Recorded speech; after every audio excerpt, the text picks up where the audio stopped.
"Some girls marry into money," my mother-in-law said, lifting her wine glass slowly. "Others marry into opportunity." The table laughed politely. Her eyes moved toward me. "And some," she added, smiling thinly, "should remember where they came from." The room went quiet for half a second, just long enough for the message to land. We were at their Sunday dinner, 12 people around a polished oak table. Crystal glasses, expensive plates, the kind of setting where every word is dressed like a compliment. But that night, it wasn't. I smiled anyway, took a sip of water, and said nothing. Because arguing would have proved her point.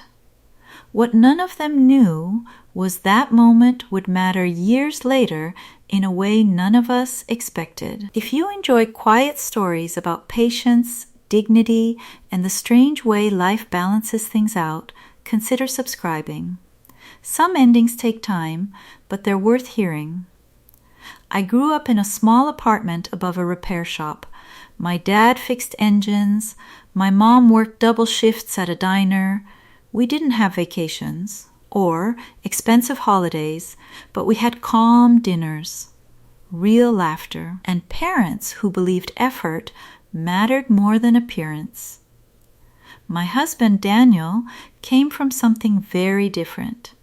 His family owned properties, investments, and what they like to call standards. When we first started dating, he warned me, "They can be a little traditional." That word turned out to mean something else entirely. The first time I visited their house, his mother looked at my dress and asked gently, "Is that vintage?" It wasn't. It was just affordable. I learned quickly that their compliments always had edges. "You're very humble. You must admire how disciplined our family is with money. You're lucky Daniel isn't picky." None of it was loud enough to challenge, but it was constant, and every dinner felt like a quiet test I never signed up for. Still, Daniel loved me. That part was real, so I focused on building my own career.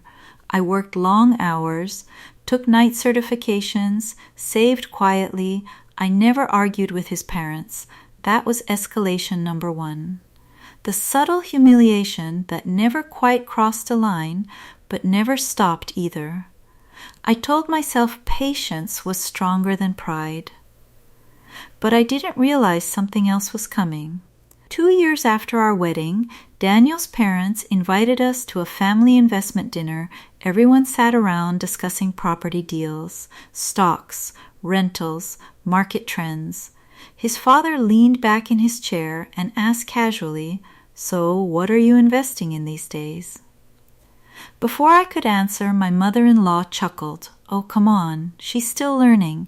Real estate isn't exactly beginner territory, more laughter." It wasn't cruel enough to confront, just dismissive enough to sting. But what they didn't know was that I had already started something. Small, quiet. I bought a tiny duplex on the edge of the city, not glamorous, old paint, leaky pipes, a roof that looked nervous in heavy rain, but I fixed it. Slowly, after work, weekends, every spare dollar. Then I rented it out. The income covered the mortgage, and eventually the next property. I never mentioned it at family dinners, not because I was hiding, because I didn't need their approval. But that silence seemed to bother them. That was escalation number 2. The comments became sharper. "You're very quiet about your career. I hope Daniel isn't supporting everything. At some point, people should contribute equally." Each remark floated across the table like polite conversation, and every time I responded the same way. A small smile, a calm nod, no defense, which made them more certain they were right. But one night, something happened that shifted everything. It was almost 5 years after that first dinner. Daniel and I had moved to another city for work. We rarely saw his parents except on holidays. Then one afternoon, he called me from work. "You're not going to believe this," he said. "My parents are selling their house." That surprised me. Their home was enormous, nearly 20 years old, but prestigious. "Why?" I asked. "Bad investments," he admitted quietly. A commercial property collapsed during a market downturn. Loans piled up. Within months, they had to sell. At first, I felt sympathy, truly. But then Daniel added something that made me pause. They're looking for a place to rent, and suddenly, a strange realization started forming. Because one of my properties had just become vacant, a house across town, 3 bedrooms, quiet street, recently renovated. I didn't say anything immediately. But that night I opened my property management account and looked at the listing again. Then something else caught my attention. The rental application that had arrived earlier that day. Same last name, same phone number, Daniel's parents. That moment became the mini climax of the story, the quiet truth no one saw coming. I didn't rush, didn't celebrate, didn't call them. Instead, I asked my property manager to schedule a viewing like any other tenant. They arrived 2 days later. My manager later told me what happened. My mother-in-law walked through the house slowly. She complimented the kitchen, the hardwood floors, the renovated bathroom. "This landlord clearly has taste," she said. Then she asked the question, "Who owns it?" My manager gave the name listed on the paperwork, mine. He said the silence lasted a long time, longer than expected. Later that evening, Daniel's phone rang. His father sounded unusually careful. "We didn't realize the property belonged to your wife?" Daniel glanced at me while he spoke. I simply kept reading my book. "Yes," he said calmly. "She's been investing for a while." Another pause. Then his father asked, "Would she still consider renting to us?" Daniel covered the phone and looked at me. "What do you want to do?" The answer surprised even me. "Of course," I said, because revenge would have been loud. But dignity is quiet. The lease was signed a week later. That was the main climax.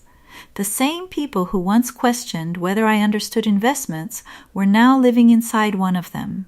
But the most powerful moment didn't happen at the signing. It happened months later, another family dinner, this time at our house. My mother-in-law sat across from me, stirring her tea. She looked different, less certain.